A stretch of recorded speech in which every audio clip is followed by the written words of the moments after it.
Congress certainly has its hands full, not just the battle over infrastructure. For more, we bring in Senator Bob Casey, a Democrat of Pennsylvania. Thanks so much for joining us, Senator.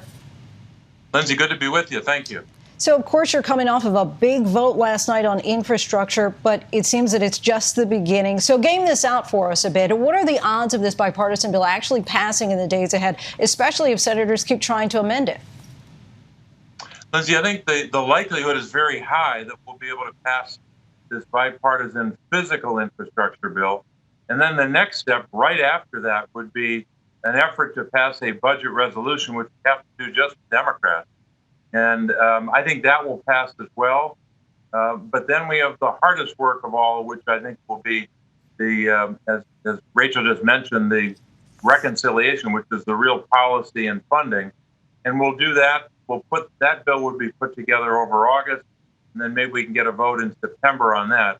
But I think that's essential when it comes to investing. For example, the work I'm doing on home and community-based services for seniors and people with disabilities, and lift up a workforce, which is mostly women of color making $12 an hour to do that heroic and essential care. Also making investments in quality portable child care, pre-kindergarten education, just to mention a few.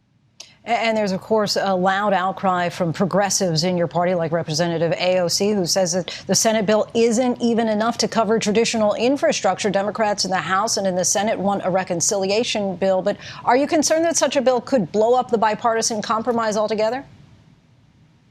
I'm not. I think we're going to be able to get to the first two steps in the next few days, meaning the next few days we can do the work on amendments or other work that has to get done to get the bipartisan bill, which is roads, bridges, broadband, physical infrastructure, and then go to the budget resolution. But the budget resolution is just the beginning of the process to make investments, to lift up families, to get a higher skilled workforce, create a lot of jobs, and really to have the kind of workforce that can outcompete any in the world. We've got to make investments to do that.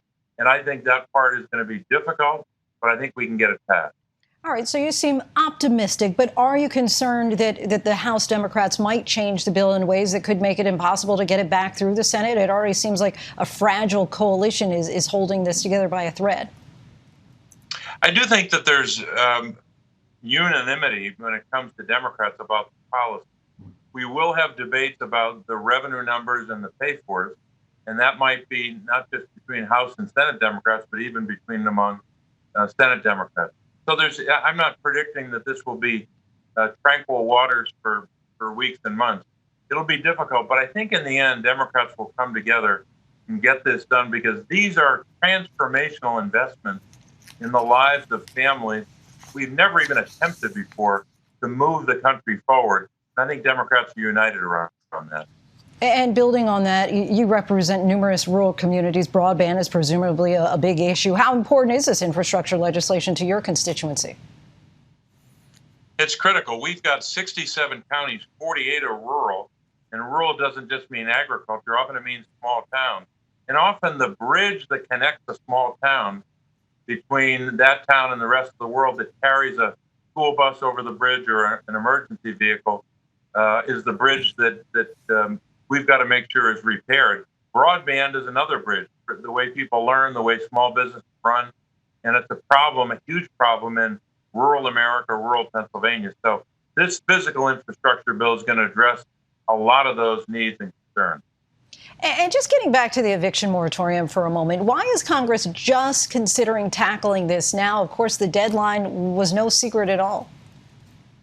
Well, I think we got to take action. And it is late, but better late than never. I believe we've got to give people relief because of the predicament that the pandemic and a terrible economy into the last couple of months put them in a predicament that no one was prepared for. I think we should take action. But for the person who's sitting at home right now thinking that they may be put out as soon as Saturday, do you feel like when you talk about taking action, do you think that it could come that quickly? I hope it can, but if it cannot, if it has to wait a number of days, there's a way I think we can build in retroactivity so that people are not injured economically because of this. This is I think, basic to people's survival. And I think both parties in both houses should act. Can I just ask one more on that, though? But why wait? I know that it is late, and I know that you're hopeful and thinking that you might be able to get something done. But since this date has been looming for so long and people's lives really depend on it, why not get to work on this earlier? Well, Lindsay, I'm not sure I have a good answer for that because Congress often does things late. There's no question about that. But I think the important thing now is to focus on providing a remedy for those who are put in a terrible economic predicament, not able to pay their rent. Now, I will say this. Democrats acted months ago on the rescue plan to provide a lot of those same families $1,400 check for more than one. The child tax credit, that's going into effect, just went into effect in July, the first payment, another payment in August, and every month until the end of the year. So Democrats have acted to put dollars in the pockets of lower income families as well as middle class families. Republicans have done nothing on zero. Not a single Republican voted for a single penny for those same families. And Senator, lastly, of course, you're well aware that today President Biden announced vaccine mandates for federal workers, and he's getting pushback for that move. Do you think that there's a way to finally end at some point this political divide over vaccinations and masking? I don't know if it'll end anytime soon, but all I know is we got to keep pushing hard on vaccinations, number one. And number two, we've got to make sure that we're encouraging big institutions, whether it's a big employer or a big university or governments, to take the steps they can to make sure that more and more Americans are vaccinated. This is a deadly dead end, really, for a lot of people if we don't act. I think the time to act now, to push hard on vaccinations and get that number up and create a much safer circumstance for communities. But there's no question we have a big divide.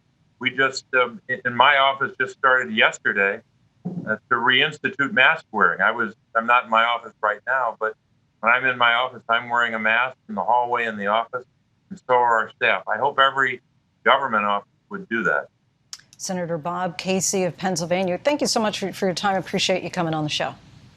Lindsay, thanks so much.